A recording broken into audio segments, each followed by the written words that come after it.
We have a very sweet 4-year-old named Eloise and a 2-year-old named Brett. Last fall, decided we felt like we wanted to expand our family. We found out we were pregnant in March, and then she had a really early miscarriage. We got pregnant again after that pregnancy.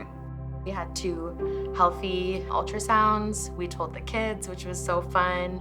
They were so excited. We recorded their reaction. It was just kind of this picture-perfect moment. But then just a few days later, I just kind of felt a gush and knew like this isn't right. And so we immediately left and went to the hospital. We're just like praying like, Lord, please have a heartbeat. And the ultrasound tech, she did reassure us that there was a heartbeat. And so we left the hospital feeling like, okay, we're fine. Bleeding is normal, it happens sometimes. And then 3 days later, I had some symptoms that I knew weren't right. And so as I was walking to our bathroom, I just felt what I knew was the baby. I'm holding the baby in my hands, and it literally is perfect. It's just like this perfect little baby attached with the cord and the placenta. And as I stood there, I just sobbed. You know, those first days, I just was a mess. I was obviously feeling extremely sad, a little bit of anger even, to be honest, just frustration. It wrecked me, and I think because of how traumatically it happened, almost just reliving it. The most heartbreaking part was having to tell the kids. Even still today, Eloise asks every day, Yeah. if she can pray for that baby that died, and asks what the baby's doing with Jesus today. And I know a lot of people have child loss or late-term miscarriages, and it's heartbreaking. I was in a slingshot, which is an autocycle. It has 2 wheels in the front, 1 in the back. Wonderful day, sun was out, blue sky. Thought it was gonna be a great day. I saw a car in the other lane, and the car in front of me clipped the car going the opposite direction. And so that took that car and made it do basically a left-hand 90-degree turn. And she came across and T-boned me like this. I never lost consciousness. I was sitting there in the middle of nowhere, and first thing I saw was a huge gash on my leg. So I went to unbutton my seatbelt, my arm wouldn't move. All the bones in the arm were broken. Total shock, because the pain is immense to the point that you're almost blacking out. Panic struck in when the volunteer fire department says, hey, we got to get a tourniquet on his arm. And I'm thinking, I'm gonna lose my arm. Get out of the vehicle, the slingshot, and they laid me on the gurney, and I'm now seeing the slingshot for the first time, and I'm just looking at that going, how did I survive? 6 broken ribs, 5 of them displaced, and that's when they started talking about the lacerated spleen, internal bleeding. That's when I was really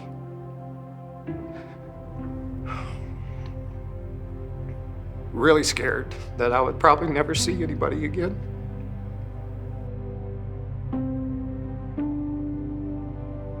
In 2020, I met the person that I thought I was gonna be with for the rest of my life. Come 2021, we were pregnant and had bought this house together and engaged to be married. When I was about 3 months pregnant, I had found out that he had been accused of some terrible things. In court, he admitted that he actually had done these awful things that he had been accused of, and he was convicted and sent to jail. My entire life came crashing down at that moment.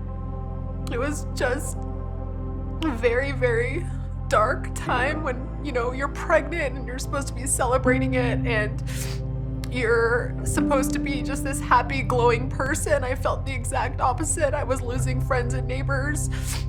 People didn't want to, be around me anymore, and I felt like God abandoned me. This couldn't be my life.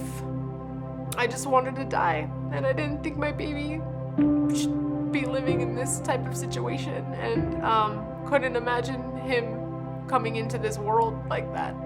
And I just remember like sitting on my stairs and screaming at God and being so hurt. It was the hardest, darkest moment of my life. I just couldn't at the time just find a way out of that.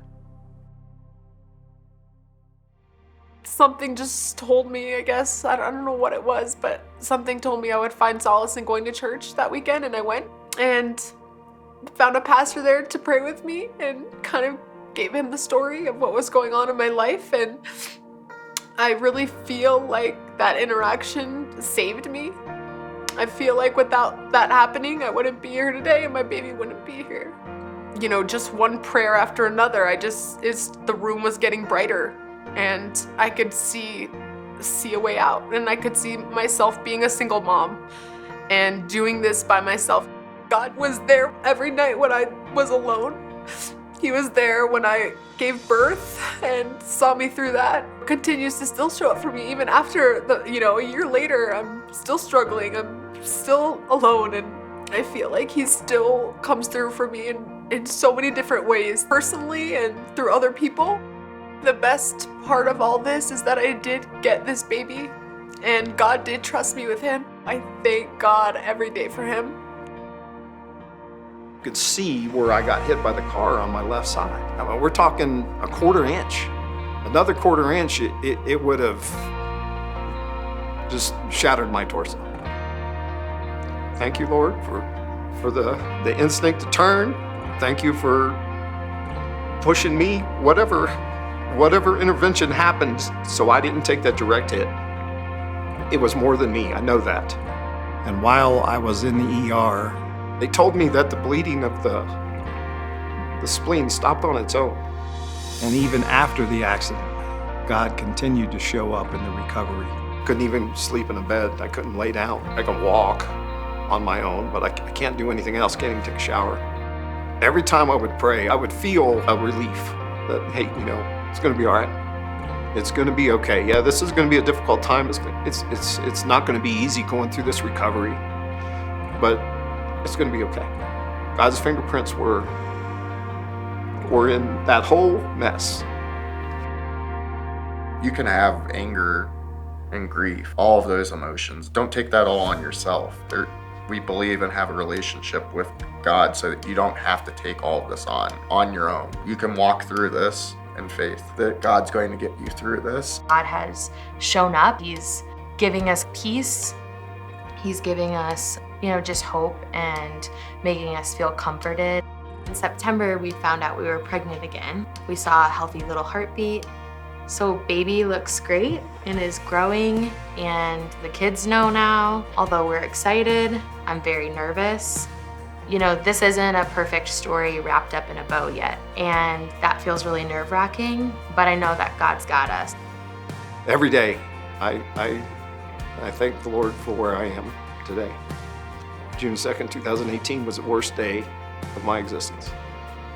And the Lord got me through that. I can't imagine not being able to get through anything else in life.